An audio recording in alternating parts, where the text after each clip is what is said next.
গাড়িটি মেরামত করার সময় একজন ব্যক্তি হঠাৎ ভয়ঙ্কর একটি বিষয় লক্ষ্য করল। সে দেখল গাড়ির রঙের নিচের ধাতব অংশ সোনার মতো ঝকঝক করছে। সন্দেহ দূর করতে সে জোরে জোরে ঘষতে শুরু করল। কিন্তু যতই সে ঘষতে লাগল ততই সোনালি অংশটি বড় হতে লাগল। ভয়ে সে দ্রুত ইঞ্জিনের বোনেট খুলে ফেলল। সেখানেও কয়েক জায়গায় কেটে দেখল। মুহূর্তের মধ্যেই সেখান থেকেও সোনালি রং বেরিয়ে এলো। এখন সে পুরোপুরি নিশ্চিত অল্প দামে কেনা তার গাড়িটি আসলে পুরোটা সোনার তৈরি। হঠাৎ এত বড় সম্পদের সন্ধান পেয়ে সে কেঁপে উঠল। কিন্তু সে চায়নি কেউ এ নিয়ে ঝামেলায় পড়ুক। তাই গাড়ির খোলা অংশগুলো আবার ঢেকে দিল। এরপর সে এক্সহস্ট পাইপের একটি ছোট অংশ কেটে নিল সোনার বিশুদ্ধতা পরীক্ষা করার জন্য। গহনার দোকানের মালিক যখন সেটি ঘষে পালিশ করলেন তখন তার চোখ বিস্ময়ে বড় হয়ে গেল। তিনি অবিশ্বাসের দৃষ্টিতে ছেলেটির দিকে তাকিয়ে বললেন, এই সোনার বিশুদ্ধতা বাজারের অন্য যে কোনো সোনার চেয়ে অনেক বেশি। তিনি জানতে চাইলেন এমন জিনিস সে কোথায় পেল। ছেলেটি মিথ্যা বল রাস্তায় কুড়িয়ে পেয়েছে। দোকানদার বেশি প্রশ্ন করলেন না।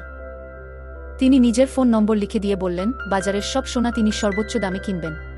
কিন্তু অজান্তেই একটি কালো চক্রও এই সোনার খোঁজে ছিল। তাদের বসের মৃত্যুর আগে গোপন নামে এক ব্যক্তি তার সব সম্পদ সোনা রূপান্তর করেছিলেন। কিন্তু তিনি কোথায় তা লুকিয়েছিলেন কেউ জানত না। তাই বসের নাতি সুয়াই বিপদে পড়েছিল। যতই মরিয়া হোক সে কিছুই জানত না। তার এক গুয়েমি দেখে এক গুন্ডা প্লায়ার দিয়ে তার পায়ের আঙুল কেটে দেয়।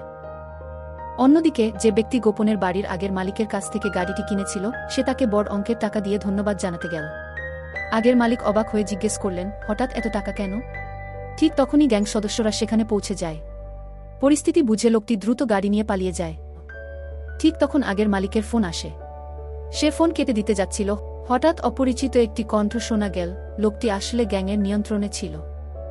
দোকানদার গ্যাংকে জানিয়ে দিয়েছিল যে সোনার গাড়ি এখন এই লোকটির কাছে। এরপর সুয়াই গ্যাংয়ে ফিরে যায় এবং এক ব্যক্তিকে হত্যা করে মাটিতে পুঁতে ফেলে। ফোন কেটে যায়।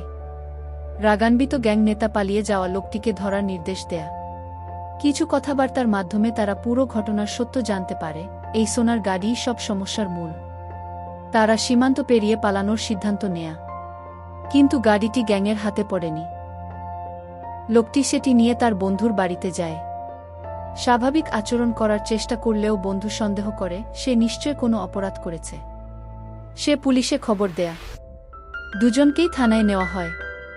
পরে প্রমাণ হয় তারা নির্দোষ, তাই ছেড়ে দেওয়া হয়। তবু গ্যাংয়ের ভয়ে তারা সীমান্তের দিকে রওনা দেয়। তারা জানত না গ্যাং তাদের নজর রাখছে। বাঁচতে জ্যাক গাড়ির অ্যাক্সেলেটরে চাপ দেয় এবং সামনে থাকা ব্যারিকেডের দিকে সুয়াইকে ঠেলে দেয়। অবশেষে তারা গ্যাংয়ের হাত থেকে সাময়িকভাবে পালাতে সক্ষম হয়। কিন্তু সীমান্তের কাছে গাড়িটি গাছের সাথে ধাক্কা খায়। তারা আলাদা হয়ে যায়। জ্যাক কাছাকাছি একটি গ্যারেজ খুঁজতে যায় আর মাইক সীমান্ত পার হওয়ার রাস্তা জানতে বের হয়। কিছুক্ষণ পর জ্যাক একটি গ্যারেজ পায়। গ্যারেজ মালিক মোটা অঙ্কের টাকা দাবি করে। জ্যাক রাজি হয়। গাড়ি মেরামতের সময় গ্যারেজ মালিকও গাড়ির গোপন রহস্য বুঝতে পারে। সে জ্যাককে মাটিতে ফেলে দেয়। অন্যদিকে মাইক পুলিশের চোখ এড়াতে বুদ্ধি করে অদ্ভুত ভাষায় বিদেশির মতো কথা বলে রক্ষা পায়। পরে গ্যারেজ মালিক সত্য জেনে তাদের সাহায্য করার সিদ্ধান্ত নেয়। সে সোনার গাড়িটিকে নতুন রূপ দেয় যেন চেনা না যায়। কৃতজ্ঞতার স্বরূপ জ্যাক তাকে একটি সোনার টুকরো দেয়। তারা ভাবে এবার গ্যাং চিনতে পারবে না।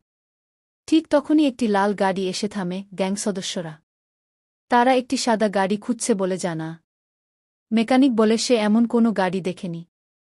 কিন্তু হঠাৎ এক ভয়ঙ্কর খুনি তার নাম ধরে ডাকে। সে গ্যাং নেতার সবচেয়ে বিপজ্জনক সহযোগী। সে বুঝতে পারে দুজন লোক ভেতরে আছে। হঠাৎ সে রকেট লঞ্চার বের করে গ্যারেজের দিকে ছুড়ে মারে। দুজন প্রাণভয়ে দৌড়াতে থাকে। গুলি শুরু হয়। গাড়িটি গাছের ডালে আটকে যায়। খুনি থামে না, নদীর তীরের দিকে গুলি চালাতে থাকে। ঠিক তখন একটি শিকারী কুকুর সামনে আসে এবং কিছু সামরিক যান পৌঁছে যায়। গোলাগুলির শব্দে সেনাবাহিনীর সদস্যরা নদীর তীরে পৌঁছে খুনিকে গ্রেপ্তার করে। এদিকে নদীতে পড়ে যাওয়া দুই ব্যক্তি ভেসে অন্য দেশে পৌঁছে যায়। তারা গাড়িটি টেনে তুলে রেখে চলে যায়। এই সোনার গাড়ির কারণেই তাদের জীবন সম্পূর্ণ বদলে যায়। এভাবেই গল্পটির সমাপ্তি। ধন্যবাদ।